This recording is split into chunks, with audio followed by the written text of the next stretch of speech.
Okay, hello everyone. Today I want to talk about my final project. To be honest, I'm not really satisfied with my project this time because firstly, I haven't achieved all those functions and built all the interactions that I want as I planned. Secondly, for the visual part, I think I can do better. I spent too much time thinking about the idea and committing to one idea. So I started building my website really late, and to figure out the logic and functions and to make them work really takes time. That's why, yeah, that mm, that was my problem. Anyways, let's check it out. So here is the website, my project. Yeah. So this page is a welcome page, so you can see the title of the website and a quote and some leading questions that might contextualize users, and those little decoration and interactions are used to make my homepage more interesting and appealing. I don't know. So when you after user click start, they will go to this instruction page. So on this instruction page, there are some informations for users to read so they know, okay, it's time for us to reflect on past communications, and they know there is a quiz on the next page. So from the instructions, they know what to expect from my website, and when they are ready, they click ready button. So after they click ready button, they will go to this main function page. Yeah, it looks very easy because it's just a quiz, right? But it's not the quiz that I built before. It's a loop quiz, and I stored feedback in my data. So when you click check, you should have the corresponding feedback to the question. But my first version of this project, these two functions didn't work together side by side. They like I didn't synchronize them. Is that is that the right way to say? Yeah. So when I the first version for the first version, after the user click next, and they will see the second question, right? But when they click check, they will see the third feedback. Yeah, that was my problem. I was stuck there. So after I cleaned my mind and my logic, I fixed that problem. So now when user selected one answer, the feedback is right for the question. And then they can click next question. And for each question, it's the same. So if the user chose nothing, these two will not work. Just an alert will appear. But after they chose, they can choose to check the answer or not, and they can go to next question. Yeah, so let's just quickly go through this. And for the last question, this button will turn to see your results button. So after they click it, they will go to this results page. On here, they will know how many answers they got it right, and they will also get a customized feedback depending on how many answers they get right.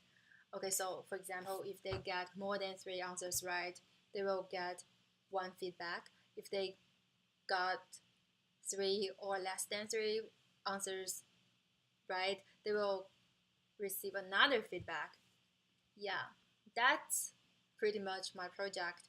So my target is to let those parents who have difficulty in communicating with their children to realize that it might due to their wrong attitudes. Okay, so if you look at my code, uh, I think it's pretty clear, but I just want to share with you guys some some difficult part that I met during the process. So firstly, at the beginning, I used the two counters. You can see here, I used a question counter and a feedback counter. And then I realized it's redundant. It's the same thing. Why did I use that, right? It just makes things complicated. And also, in the last version, I set a selection state so that because it's a loop, and for each question I need an alert for the users if they didn't choose anything. So I need to reset the click status again and again. So the first function is the start quiz. So if they start the quiz, then the selection state equals to 0, which means unselected. So here is the part for HTML, and I add a function here for later count answers part. And this is the next question part. And I had a bug this morning and I just fixed it. I checked many times to see, okay, which function doesn't work. And I even used the debug and I cannot find it out. And then I just realized, okay, I declared all my functions right, but just one function, I called it in the wrong place. Is the check answers function. This function is here. So it check answers. Firstly, okay, so this I get the correct answer that I stored in my data, and here this one is the second one is what the user selected.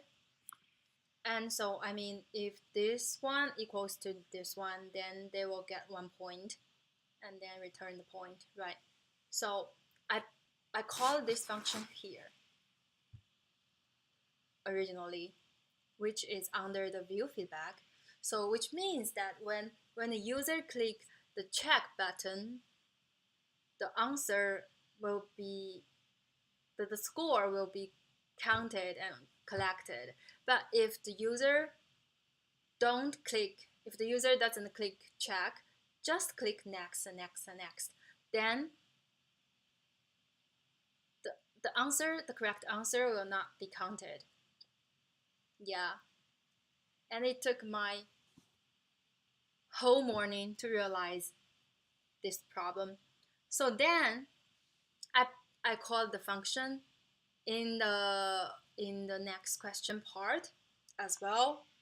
So another problem appears, which means if the user clicks check and next